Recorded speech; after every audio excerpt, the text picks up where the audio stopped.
ശ്രീ ജയശങ്കർ, ഇന്നലെ നമ്മൾ സംസാരിച്ചപ്പോൾ പറഞ്ഞിരുന്നു രാജിവെക്കാൻ ഒരു സാധ്യതയും ഇല്ല എന്നതാ. ഇപ്പോൾ CPM സംസ്ഥാന സെക്രട്ടറിയുടെ തീരുമാനവും അത് തന്നെയാണ്, രാജിയില്ല, ഹൈക്കോടതി എന്ത് പറഞ്ഞാലും.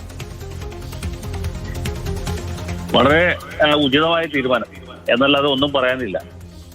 പണ്ട് കെ കരുണാകരനെതിരായിട്ട് ഇദ്ദേഹത്തിന്റെ സത്യവാങ്മൂലത്തിൽ സത്യം തുറന്നു പറയാനല്ല, സത്യം മൂടി വെക്കാനുള്ള ശ്രമമാണ് ഉണ്ടായതെന്ന് പറഞ്ഞപ്പോൾ അദ്ദേഹത്തെ കൊണ്ട് രാജിവെപ്പിച്ചവരാണ് ഈ CPM-കാർ.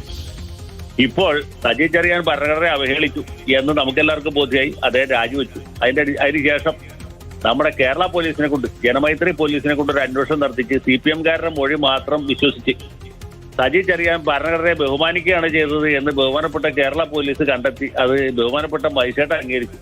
പക്ഷേ ബഹുമാനപ്പെട്ട മജിസ്ട്രേറ്റിന്റെ തീരുമാനം ഹൈക്കോടതി അംഗീകരിച്ചില്ല. ഇത് ശുദ്ധ അസംബന്ധമാണ്, ഇത് പുനരന്വേഷണം നടത്തണമെന്ന് പറഞ്ഞപ്പോൾ ഹൈക്കോടതിയെ കൊഞ്ഞനം കാണിച്ചുകൊണ്ട് സജി ചെറിയാൻ മന്ത്രിയായിട്ട് തുടരുകയാണെങ്കിൽ വളരെ ഉചിതമായ തീരുമാനമാണ്. ഭരണഘടനയെ കുറിച്ച് CPM-കാർക്ക് അല്ലെങ്കിൽ തന്നെ വലിയ മതിപ്പാണ്. നമുക്ക് അറിഞ്ഞൂടെ, ഇന്ത്യക്ക് സ്വാതന്ത്ര്യം കിട്ടിയപ്പോൾ കരിദിനം ആചരിച്ച പാർട്ടിക്കാരാണ് ഇവര്, അതറിയില്ലേ?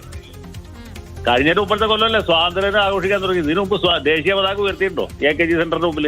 ഇതുവരെ ഉയർത്തിയിട്ടില്ല. അപ്പൊ ഇന്ത്യൻ ഭരണഘടനയോട് യാതൊരു ബഹുമാനമില്ലാത്ത പാർട്ടിയാണ് communist party of India, Marxist. പിന്നെ ഭരണത്തിൽ കയറാൻ വേണ്ടിയിട്ട് അവർ ഭരണഘടന ഉയർത്തിപ്പിടിക്കും, താത്തിപ്പിടിക്കും എന്നൊക്കെ പറയും. ഇതിൽ പറഞ്ഞിട്ടുള്ള കാര്യങ്ങളൊക്കെ അംഗീകരിക്കുന്നു പറഞ്ഞ് സത്യപ്രതിജ്ഞ ചെയ്തു മാത്രമേ ഉള്ളൂ. ഇവരുടെ സത്യപ്രതിജ്ഞ തന്നെ വ്യാജ പ്രതിജ്ഞയാണ്. ഈ പ്രതിജ്ഞ എടുക്കുമ്പോൾ തന്നെ ഇതിൽ യാതൊരു വിശ്വാസവും ഇല്ലാത്ത ആൾക്കാരാണ് ഞങ്ങൾ. അവർ മനസ്സിൽ പറഞ്ഞുകൊണ്ടാണ് സത്യപ്രതിജ്ഞ എടുക്കുന്നത്. അപ്പൊ പിന്നെ സജി ചെറിയാനെ പ്രോത്സാഹിപ്പിക്കണേണ്ട്. അദ്ദേഹത്തെ പാർട്ടിയുടെ കേന്ദ്ര കമ്മിറ്റിയിലേക്കോ പോളിറ്റ് ബ്യൂറോയിലേക്ക് ഉയർത്തണം. അതേ ഈ സത്യം തുറന്നു പറഞ്ഞു. അതാണ് സജി ചെറിയാൻ പറ്റിയ തെറ്റ്. അദ്ദേഹം സത്യസന്ധമായിട്ടുള്ള ഒരു കാര്യം ഉറക്കെ പറഞ്ഞു. പാർട്ടിയുടെ അഭിപ്രായം ഇതാണ്, ഞങ്ങൾക്ക് ഭരണഘടനയിൽ യാതൊരു വിശ്വാസവും ഇല്ല. ഈ കാര്യം അങ്ങനെ അംഗീകരിച്ചാൽ മതി. മനസ്സിലായില്ലേ? ഇത്ര കാര്യമുള്ളൂ.